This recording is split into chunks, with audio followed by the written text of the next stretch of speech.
This is a mothership question. It's a fabulous question. Why do you want to do an MBA? And it's a fabulous question because there is no good answer. So it's a wonderful ragging question. The guys on the other side of the table are just going to throw this at you and see how you squirm about it. And so there's no great answer to this. Any answer you give can have a follow-up question which can make you more uncomfortable. Remember that.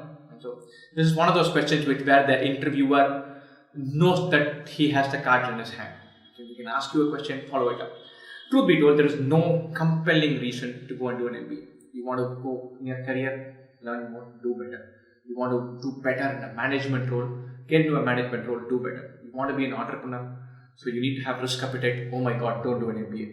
And so all of these have problems where where there's no clear pathway, whichever answer you choose. And so remember that. It's a tricky question to answer. Just acknowledging that is very useful. And so keep that in mind. Then how do I go about answering this? One is to say that I see myself transitioning from a narrow role to a broader role. You can say, look, I've been working for 3 years in Infosys.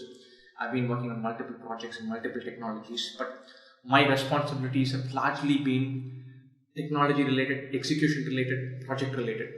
Whereas I see my boss, who's in charge of this group division of 6 projects, he worries about how to get the next stream of business coming in, how to tap the right client at the right time, how do we make our division more profitable, how do we keep employees happier.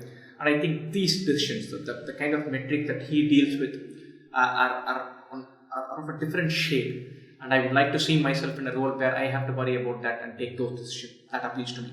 That works. Having a personal flavor to your answer, that helps. I like all this. I've also worked with my boss, who's been with him for 10 years, or my cousin or my uncle, and I've seen how they evaluate a business proposition, how they can walk into a restaurant and say, this guy is doing good business, this guy is not doing good business, how they think along those lines. That appeals to me. Personal flavor, that helps. The answer that many people choose is the entrepreneurship option. If you say, I want to be an entrepreneur today, then you need to have a business idea, an identified target market, a gap that you're filling, a unique proposition that you will bring to the table. What is going to be a revenue model? How will you make money out of this business? And after all this, why do you need to have an MBA? If you answer all these questions well, then why do you need an MBA? Go start this. Why are you going to saddle yourself with a 20 lakh loan when you have a fabulous business idea in hand? So it's an immediate entrepreneurship thing. Be very clear, very thorough on the detail.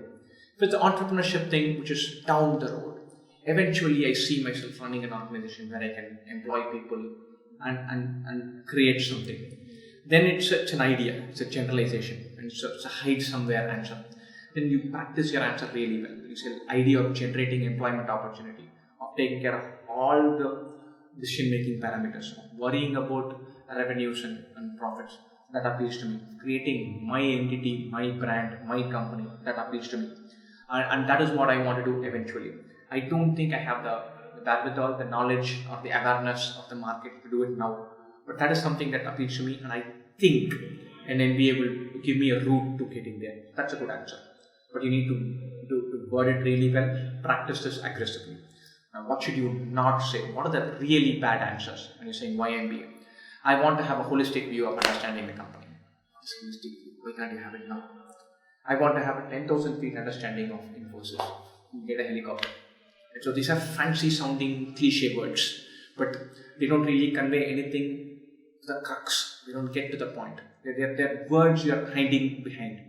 And so be very clear about your motivations and make sure you articulate them well. It's a tough question, no doubt about it. But don't fill your answer with words that you don't really believe in. Be very careful about that, because once you make that mistake, then you are adding cliche after cliche to your answer. And they are sitting there laughing, saying, look, I have him or her right where I want. So don't walk into those traps of giving global dumb sounding answers.